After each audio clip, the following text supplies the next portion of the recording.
Once again, my gratitude Adilur Rahman Khan একজন মানবাধিকার কর্মী এবং মানবাধিকার সংস্থা অধিকারের প্রতিষ্ঠাতা। দেশের একজন সিনিয়র আইনজীবী এবং সাবেক ডেপুটি অ্যাটর্নি জেনারেল ছিলেন তিনি। 1952 সালের 23 ডিসেম্বর সম্ভ্রান্ত মুসলিম পরিবারে জন্ম তার।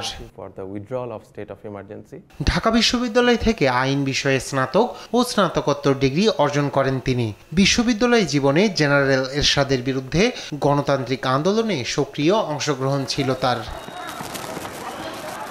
1994 সালের 10 অক্টোবর সুশীল সমাজের সদস্যদের নিয়ে মানবাধিকার সংস্থা অধিকার প্রতিষ্ঠা করেন আদিলুর রহমান খান।